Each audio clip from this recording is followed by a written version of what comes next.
시청자 여러분 안녕하십니까? 헬로티비 뉴스입니다. 부천시의회 행정사무감사가 반환점을 돈 가운데 열일 감사가 이어지고 있습니다. 공무원 사칭 우려부터 위탁기관의 비위에도 과거 부천시가 적절한 인사징계 조치를 내리지 않았던 점 등 부실했던 행정운영 실태가 드러나면서 행정복지위원회의 집중 질타가 이어졌습니다. 어떤 내용인지 이정하 기자가 취재했습니다. 부천시 행정안전국 소속 한 직원의 명함이 행감장 모니터에 공개됐습니다. 하지만 이 명함은 실제 직원의 것이 아닌 부천시 직원을 사칭해 소방안전 물품 구매를 요구한 사기 시도에 사용된 것으로 확인됐습니다. 시민 피해로 이어질 수 있다는 질책이 나왔습니다. 우리 행정지원과 총무팀장이 인가요?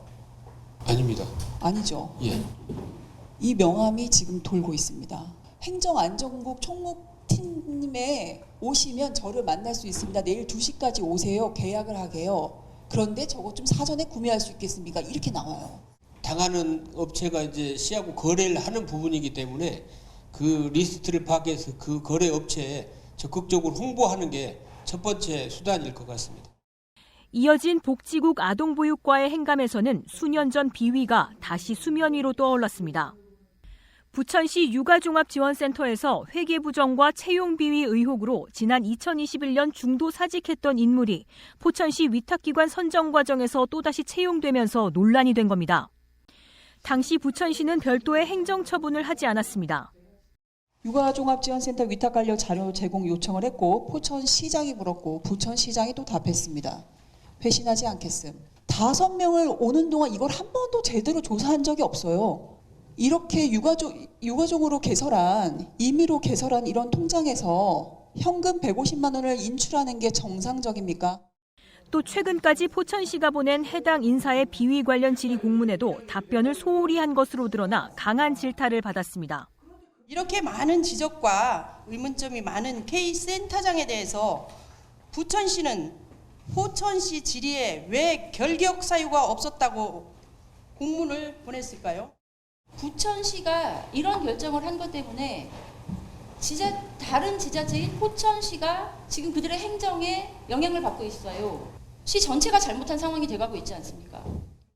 부천시는 육아종합지원센터의 인사와 회계 처리 과정에서 부적절한 점이 있었다는 사실을 인정하고 수사 의뢰를 포함한 신속한 조치를 약속했습니다. 또 이번 사안과 관련해 행정사무조사 실시와 특별위원회 구성 등을 검토해야 한다는 일부 시의원들의 제안도 나왔습니다. 헬로티비 뉴스 이정하입니다. 부천시가 지난 9월부터 부천역 일대에서 막장 유튜버 근절 대책을 추진한 결과 112 신고는 74%, 국민신문고 민원은 82% 감소했다고 밝혔습니다. 부천시는 유튜버가 오랜 시간 방송을 이어가기 어렵도록 광장과 거리를 정비하는 동시에 시민 대책위를 결석해 캠페인을 강화하고 순찰 활동을 이어가고 있습니다. 또 경기도 통근세일 참여 상권에 부천역 피노키오 광장 일대를 포함해 상권 회복을 지원하는 한편 지역 예술인 재능 기부를 통한 생활 문화 공연 등을 열었습니다. 또 지역구 국회의원들과 협력해 관련 법령의 재개정 등 방안을 마련하고 내년에도 막장 유튜버에 대응하기 위한 예산안을 편성했습니다. 인천시가 12개월 연속 출생아 수 증가율 2자릿수를 기록하며 전국 1위 자리를 이어가고 있습니다. 인천시는 통계청이 발표한 2025년 9월 인구 동향에서 올해 1월부터 9월까지의 출생아 수가 지난해 같은 기간보다 10.2% 늘어나 전국 17개 시도 중 가장 높았다고 밝혔습니다. 인천시 출생아 수 증가율은 충북 9.3%, 서울 9.2%보다도 높았는데요. 전국 시도 중 유일하게 2자릿수를 기록하고 있습니다. 인천시는 아이플러스 1억 드림 사업 등 인천형 저출생 대응 정책을 계속 확대할 계획입니다. 김포도시공사는 지난 24일 새로운 CI를 선보였습니다. CI는 서로 맞물린 구조적 형태를 통해 공공기관으로서의 견고함, 신뢰, 책임을 시각적으로 표현했습니다. 지붕 형상을 통해 사람인의 모습을 담고 시민의 행복을 향해 나아가는 공사의 역할과 한 지붕 아래 지속 가능한 일터를 구현하겠다는 의지를 담아냈습니다. 김포시의회가 운영위원장 자리를 놓고 대립하면서 또 파행이 이어지고 있습니다. 의회는 지난 25일 정례회를 열고 내년도 예산안과 조례 심사를 위한 회기를 시작하려고 했지만 회의는 지금까지도 열리지 않고 있습니다. 자세한 내용 백영선 기자가 취재했습니다. 김포시의회가 내년도 예산안 심사를 앞두고 또 파행을 이어가고 있습니다. 지난 25일 열기로 한 제263회 정례회가 아직도 열리지 못하고 있습니다. 이유는 의회 운영위원장 자리를 놓고 여야가 대립하고 있기 때문입니다. 현재 민주당이 맡고 있는 운영위원장 자리를 국민의힘에서는 이면 합의에 따라 넘기라고 요구하고 있습니다. 반면 민주당 측은 지난해 체결한 후반기 원구성 합의서를 따라야 한다며 25일 국민의힘을 규탄하는 성명서까지 발표했습니다. 내년 예산 심사를 해야 하는 정례회를 국민의힘이 파행으로 몰고 갔다고 주장했습니다. 국민의힘 한종우 원내대표는 의장, 부의장, 양당 원내대표가 참석한 자리에서 분명한 합의가 있었다며 민주당이 약속을 깨고 있다고 주장했습니다. 그러면서 양당 원내대표가 주고받은 메시지까지 공개했습니다. 한시적인 합의서라는 것이고요. 2025년 11월 24일까지는 민주당이 하기로, 그리고 25일 정례회부터는 우리 국민의힘이 의회 운영위원장을 평화로이 이양받기로 그렇게 이면 합의를 했었던 내용이고요.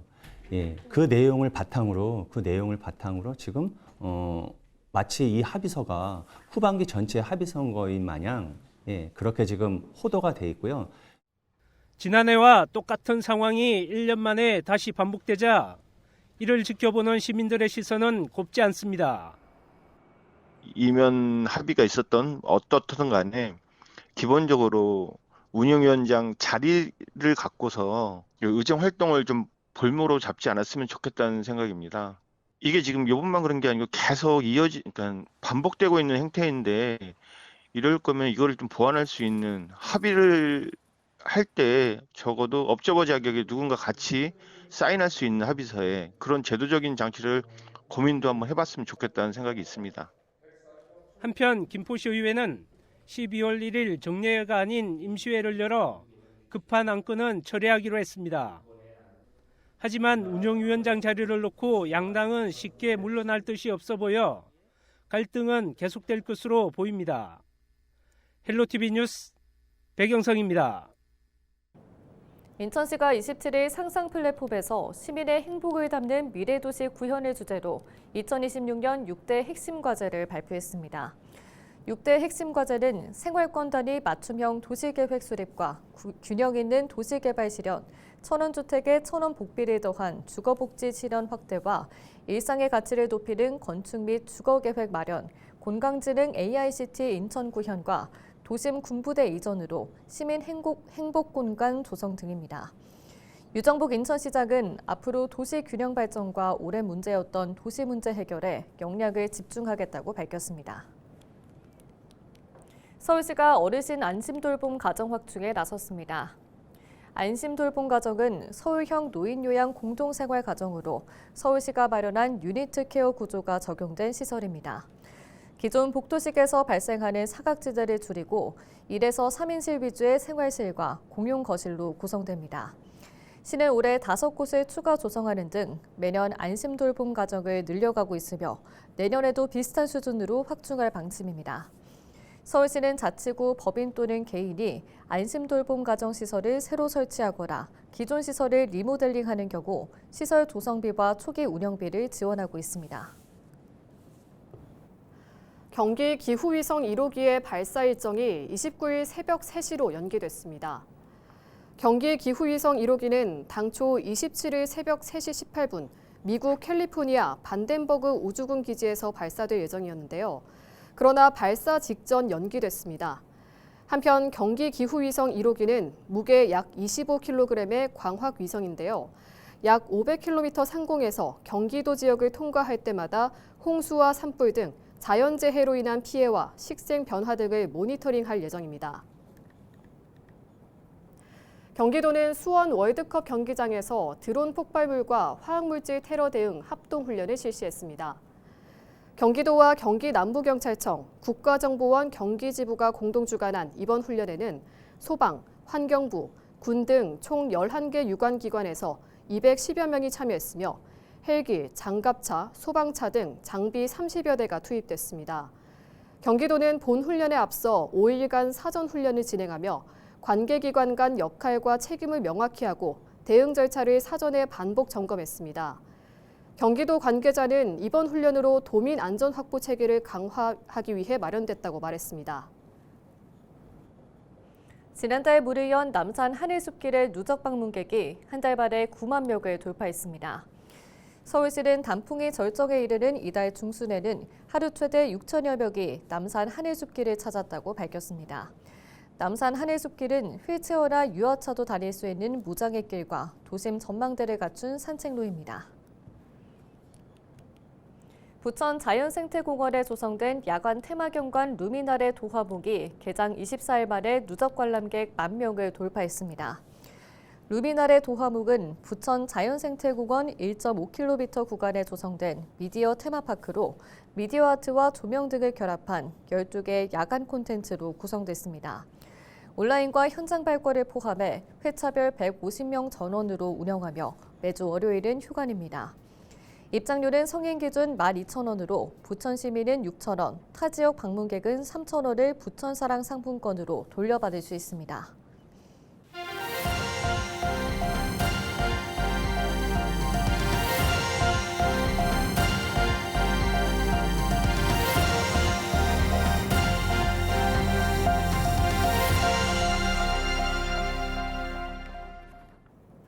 경기도는 지난 25일 서울 남산에서 2025년 경기도 상생 페스티벌 위드 G마켓을 개최했습니다. 경기도 경제과학진흥원과 함께하는 이번 페스티벌은 경기도 내 기업이 플랫폼 기반의 판로를 지속적으로 확대할 수 있도록 지원하기 위해 마련된 행사입니다. 이번 페스티벌은 올해 7월부터 경기도가 추진해온 대중소기업 상생협력 프로그램의 연속 사업으로 9월부터 11월 진행된 경기도 상생마켓 기획전과도 연계돼 도내 기업의 판로 확대 흐름을 지속적으로 이어가고 있습니다. 경기도는 향후 우수 참여 기업 2곳을 선정해 G마켓의 홍보 콘텐츠 제작을 지원하고 선정 기업의 제품은 자립준비 청년 지원에 사용할 계획입니다. 경기도는 지난 26일 경기 그랜드라이즈 동반성장 페스타를 개최했습니다. 라이즈는 교육부에서 대학 지원의 행재정 권한을 지자체에 위임해 지역과 대학의 동반 성장을 추진하는 정책입니다. 경기도는 지난 5월과 10월 공모를 통해 총 67개 수행대학을 선정했습니다. 고영인 경제부지사는 라이즈는 경기도의 상생협력 모델을 대한민국 전역에 선보이고 도내 대학들의 우수 성과를 전국으로 확산시키는 기회가 될 것이라고 말했습니다. 경기도는 지난 26일 경기도 외국인 투자기업의 날 행사를 개최했습니다. 올해로 17회를 맞은 이번 행사는 도내 외국인 투자기업과 유관기관의 공로를 격려하고 상호교류와 협력을 강화하기 위해 마련됐습니다. 도는 이번 행사에서 경기도 투자유치와 지역경제 활성화에 기여한 공무원, 기업인, 기관 등 총 16명에게 포상을 수여했습니다. 행사 후에는 오찬과 함께 세무, 노무, 통관 등 전문 상담 부스가 운영돼 외국인 투자기업 관계자 간 실질적인 네트워킹과 정보 교류의 장이 마련됐습니다. 경기도 먹거리 광장에서 25일과 26일 이틀간 사계주방 연말 특별 프로그램 같이 김장하고 같이 나누고를 진행했습니다. 행사는 총 4회로 진행됐으며 회당 16명씩 총 64명이 참여했습니다. 김장체험은 도시농업 사회적 기업 팝그린 김정숙 대표의 진행으로 도민이 직접 먹거리 광장 텃밭에서 가꾸고 수확한 배추, 무, 당근 등 제철 작물로 김치를 담갔습니다. 이날 담근 김치는 인근 사회복지기관에 전달했습니다. 인천시가 농기계 임대 기준을 완화합니다. 인천시는 농업인 경영 부담을 줄이고 농기계 임대 사업의 접근성을 높이기 위해 조례 개정을 추진해왔습니다. 이상으로 뉴스를 마칩니다. 시청해주신 여러분 고맙습니다.